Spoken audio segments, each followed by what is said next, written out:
Hello, and welcome back to the original Larry D's Food for Thought. Today we will be, of course, reading out of the Old King James Bible. We'll be reading from the Old Testament to the New Testament, to the Law and to the Testimony. Here a little and there a little. Okay. Also, we'll be going over a few scriptures today concerning the title the Holy Bible, a multitude of instructions for man from God. The Holy Bible, a multitude of instructions for man from God. Okay, I'm going to share these with you, right? These scriptures with you right quick here. You can jot them down if you like. But yeah, tell you people, this Holy Bible, it is our instructional manual. Okay, it is our roadmap to salvation. If you read this, do what the Lord had written in this Bible. Hey, you can live a peaceable life. Lord will show you favor from man and from Him and from God. Okay. But the thing of it is, you got to take the time to just sit down, open it up, and just read it. Okay? And all this stuff that you've been hearing people stand and tell you, you can say, hey, you can put the our suspect on this cat because, hey, look, that what you're saying to me is not written. Okay? First of all, you're keeping Sunday. Why are we keeping Sunday as the Lord's Sabbath day? Okay? No, it is Saturday, the seventh day of the week. Okay, just one, but it is so much instructions in this book that man just simply don't want to sit and read. They want to do their own thing. They want to lean to their own understanding, do what they want to do. Okay. But anyway, I am going to stop sharing these. And we're going to go ahead and start this. We're going to start this in Exodus, the 20th chapter. A lot of you already know what that is. You know that that is the commandments that God gave Israel, and He chose Israel. Now, let me clarify that. Israel, the Israelites, not the Israelis. Okay. He chose Israel to teach the rest of the sons and daughters of Adam. Okay. But the Lord was standing at the top of Mount Horeb and he gave these instructions. Okay. And we got to take heed because he stressed these commandments throughout the whole Bible, keeping them. Okay. And doing them and live. Okay. But we're going to start this Exodus 20 and we'll start reading at verse 1, and it reads, And God spake all these words, saying, I am the Lord thy God, which have brought thee out of the land of Egypt, out of the house of bondage. Thou shalt have no other gods before me. Thou shalt not make unto thee any graven image or any likeness of anything that is in heaven above, or that is in the earth beneath, or that is in the water under the earth. He said here, thou shalt have no other gods. There are other gods around here. Okay. Well, then you got the God of Christmas, which they just serve, God of Sunday, God of Easter, Halloween, all them pagan gods. There is no gods. But and I want to correct something. On my last video, I said something about the Thanksgiving. Okay. I said that I was talking about, sorry, talking about pagan gods and serving them. And I had mentioned a few, and then I had mentioned Thanksgiving. Now we have not ever found a pagan god behind Thanksgiving. So therefore, I'm gonna tell you this: if you cook a turkey and you call me over on Thanksgiving, yep, I'll come on over and eat it with you. Okay, but we haven't seen or found or heard of a god, pagan god behind Thanksgiving. Just wanted to clarify that. Okay, but all these other pagan gods, Lord said, don't have no other gods before him. Okay, verse 5. Thou shalt not bow down thyself to them, nor serve them, for I, the Lord thy God, am a jealous God, visiting the iniquity of the fathers upon the children unto the third and fourth generation of them that hate me. Lord say his enemies are those more than the hairs upon his head. Verse 6. And showing mercy unto thousands of them that love me and keep my commandments. Verse 7. Thou shalt not take the name of the Lord thy God in vain, for the Lord will not hold him guiltless that taketh his name in vain. And how do you take the Lord's name in vain? By breaking his commandments, transgression his transgression of his laws. Okay. Verse 8. Remember the Sabbath day, keep it holy. I said, remember the Sabbath day. He didn't say remember Sunday. He said, remember the Sabbath day. Okay, and keep it holy. 6 days shalt thou labor and do all thy work, but the seventh day is the Sabbath of the Lord thy God. And what day is the seventh day of the week? Saturday. Always have been, always will be. Okay. Um, but the seventh day is the Sabbath of the Lord thy God. In it thou shalt not do any work. Okay. Everybody say all the time, hey, well, every day can be the Sabbath day. Can it? Well, that means you'll be starving to death because you can't work. Hmm. Ain't that something? Thou, but the seventh day is the Sabbath of the Lord thy God. In it thou shalt not do any work, thou, nor thy son, nor thy daughter, thy manservant, nor thy maidservant, nor the cattle, nor thy stranger that is within thy gates. Stranger too. Okay. For in 6 days the Lord made heaven and earth, the sea, and all that in them is, and rested the seventh day. Wherefore the Lord blessed the Sabbath day and hallowed it. But you talking about, he said the stranger, they gotta do it too. And who was the stranger? Your white people, all Mexicans, whoever. Okay, covers everybody. Verse 12. Honor thy father and thy mother, that thy days may be long upon the land which the Lord thy God giveth thee. Thou shalt not kill. Thou shalt not commit adultery. Thou shalt not steal. Thou shalt not bear false witness against thy neighbor. Don't lie on your neighbor. Thou shalt not covet thy neighbor's house. Thou shalt not covet thy neighbor's wife, nor his manservant, nor his maidservant, nor his ox, nor his ass, nor anything that is thy neighbor's. Be satisfied with what thou hast, what the Lord has given you. Be satisfied with it. Okay. But, however, let's move on. Okay. Now, we are going to turn right over here to Leviticus. Going to Leviticus, the 23rd chapter. And now, right here, the Lord laid out all of his annual feast days. Okay, the Lord had 7 annual feast days other than the weekly Sabbath. Okay, but how many people are keeping them? People don't even, because they don't read this book. So therefore, they don't even know they're supposed to be keeping them. But if you read this, don't you know, actually, this 23rd chapter of Leviticus explains to you the whole plan of God from beginning to end. But these are things that these feasts are we're supposed to keep. Now, a lot of people say, well, them feast days, those that do know about it, I heard about it, say, well, those are the feasts of the Jews. No, we're gonna read whose feast they really are. Okay. But here we go. These are our instructions. The Lord told us to do this stuff. All right. Oh, Leviticus 23 and verse 1, and it reads, and the Lord spake unto Moses, saying, Speak unto the children of Israel, and say unto them concerning the feast of the Lord. Now, whose feast are they? Yeah, the Lord's feast. Okay. Concerning the feast of the Lord, which ye shall proclaim to be holy convocations, even these are my feasts. Say it again. They are his feast. Okay.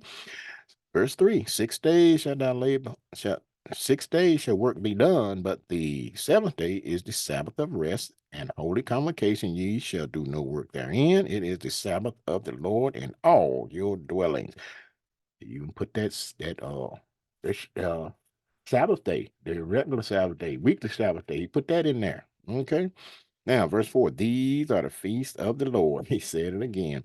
Even holy convocation which ye shall proclaim in their season. And he taught the first one we know is the Passover.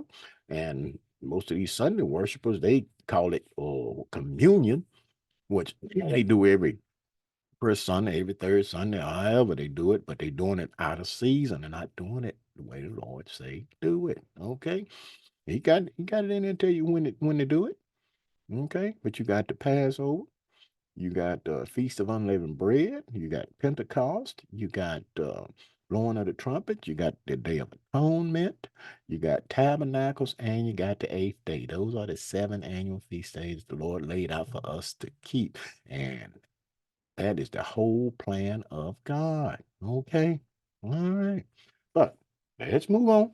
Let's go to let's turn right over here to Proverbs right quick and show you something here.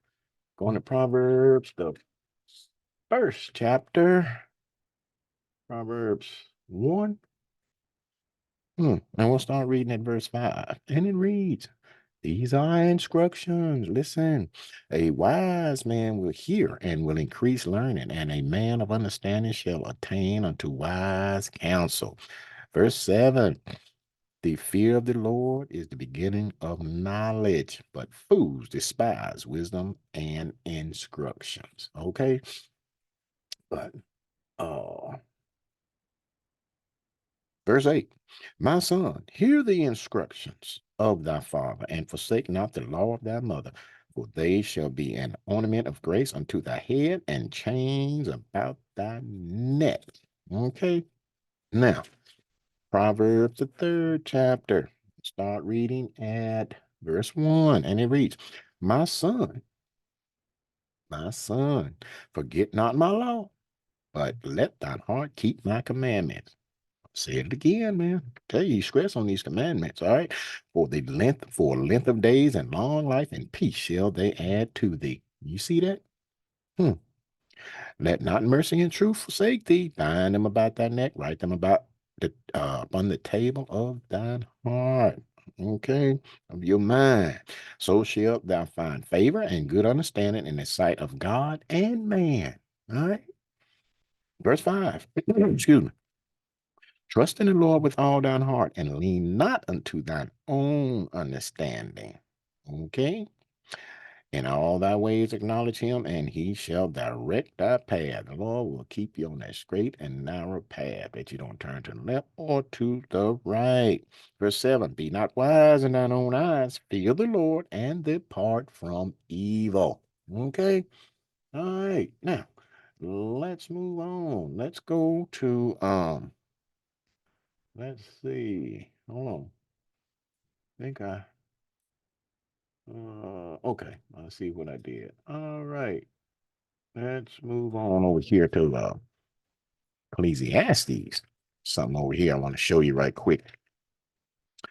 And let's see, going to Ecclesiastes, the third chapter. Take a quick look at this here. Ecclesiastes third. I'm going to start reading at verse 1. And it reads, to everything there is a season and a time to every purpose under the heaven. Okay. Verse 2. A time to be born, a time to die, a time to plant, a time to pluck up that which is planted. Excuse me. A time to kill, a time to heal, a time to break down, and a time to build up, a time to weep, and a time to laugh, a time to mourn, and a time to dance. A time to cast away stones, and a time to gather stones together, a time to embrace, and a time to refrain from embracing, a time to get, and a time to lose, a time to keep, and a time to cast away, a time to rend, and a time to sow, a time to keep silent, and a time to speak. Okay? Don't be rash with this mouth. Okay? We're going to read something here to tell you that. The Lord tell us, man. He said, be slow to speak and quick to listen. Okay? But we're going to go over here to Isaiah 56. And I'm going to show you something here. Okay? I'm going to show you this here. Isaiah 56 and start reading verse 1. Now, check this out. Thus said the Lord, keep ye judgment. All of these are instructions, okay? And do justice, for my salvation is near to come, and my righteousness to be revealed. Blessed is the man that doeth this, and the Son of Man that layeth hold on it, that keepeth the Sabbath from polluting it, and keeping his hands from doing any evil. Okay? Now, let's move on. Verse 6. Check this out. Also, the sons of the stranger. Who is the stranger? The Gentiles. Anybody. Mexicans, Canadians, Europeans, whoever. White man. All right. Also, the sons of the stranger that join themselves to the Lord to serve him and to love the name of the Lord, to be his servant, everyone that keepeth the Sabbath from polluting it and taketh hold of my covenant, even them will I bring to my holy mountain and make them joyful in my house of prayer. Thy burnt offerings and thy sacrifice shall be accepted upon mine altar, for mine house shall be called a house of prayer for all people. Okay? All people. All right. So now let's move on. Let's run over here to the new book right quick. I'm going to show you this here. Going to Ephesians. Ephesians. Get over here. So I didn't put a marker there. On to Ephesians. What chapter we on to? Ephesians, the second chapter. Hmm. Second chapter. And we're going to start reading at verse 11. And this is to the Gentiles. White people, man, they say, oh, shoot, Lord, cast us away. Why you say that? Verse 11. Wherefore, remember that ye being in time past Gentiles in the flesh, who are called uncircumcision by that which is called the circumcision in the flesh made by hands. Now, in the past, the Gentiles was considered uncircumcised, and the Israel was called circumcised. Okay, verse 12. That at that time ye were without Christ, being aliens from the commonwealth of Israel, and strangers from the covenant of promise, having no hope, and without God in the world. But now, check this out. Verse 13. But now in Christ Jesus, ye who sometimes were far off are made nigh by the blood of Christ. So you are made near to, okay? Now, oh, I am 13, verse 19. And check this out. Now, therefore, ye are no more strangers and foreigners, but fellow citizens with the saints and of the household of God. Now, ain't that something? Hmm. So much for being not looked upon, right? Okay, but let's move on. Let's go over here to Ephesians, the sixth chapter. Show you something right quick here. And these are things, these are instructions. Do these things. Okay, let me show you here. All right, this is Ephesians 6, and start reading at verse 1, and it reads, Children, obey your parents in the Lord, for this is right. Honor thy father and mother, which is the first commandment, with promise that it may be well with thee, and thou mayest live long on the earth. You hear that? Okay, verse 10. Instructions. Finally, my brethren, be strong in the Lord and in the power of his might. Put on the whole armor of God. Okay, that ye may be able to stand against the wiles of the devil. For we wrestle not against flesh and blood, but against principalities, against powers, against the rulers of the darkness of this world, against spiritual wickedness in high places. Therefore, take unto you the whole armor of God, that ye may be able to withstand in the evil day, and having done all to stand. Verse 14. Stand therefore, having your loins girt about with truth, and having on the breastplate of righteousness, and your feet shod with the preparation of the gospel of peace. Above all, taking the shield of faith, with wherewith ye shall be able to quench all the fiery darts of the wicked. Whatever Satan throw at you, you'll be able to withstand that thing. 17. And take the helmet of salvation and the sword of the Spirit, which is the word of God, praying always with all prayer and supplications in the Spirit, and watching thereunto with all perseverance and supplication for all saints. Okay, our instructions. Read this book. That's how you put on the whole armor of God. You read this book. You read this book and do what it say. Okay. Now, let's go one last place right quick. Let's go to the last book in the Bible. On over here to Revelations, hmm, Revelation, the 22nd chapter. And I'm going to start reading at verse 12 and show you what the Lord would do, what you will receive if you read this book and follow these instructions. This is what will happen. Now, this is Jesus talking right here, verse 12, Revelation 22 and 12. And it reads, And behold, I come quickly, and my reward is with me to give every man according as his work shall be. So you read this book, you follow these instructions, do what the Lord say, keep his commandments and laws and statutes. He will reward you with a great, great reward at the last day. But you done evil, you're going to get rewarded too, but you ain't going to like it. Okay? Now, 13, I am Alpha and Omega, the beginning and the end, the first and the last. Now check this out. Verse 14. Blessed are they that do his commandments. Last book in the Bible, he's still talking about keeping those commandments. You see how important that is? That they may have right to the tree of life and may enter in through the gates into the city. What city? That holy city that John saw coming down out of heaven from God, adorned a bride, like a bride adorned to her husband. Okay. Now, verse 16. I, Jesus, have sent mine angel to testify unto you these things in the churches. I am the root and the offspring of David and the bright and morning star. Okay. So read this book, follow the instructions, and if you do that, you will live a peaceful life. And when the end comes, you can receive that great reward. Okay. So with this food for thought, think on these scriptures and words throughout the course of the day. And until next time, peace.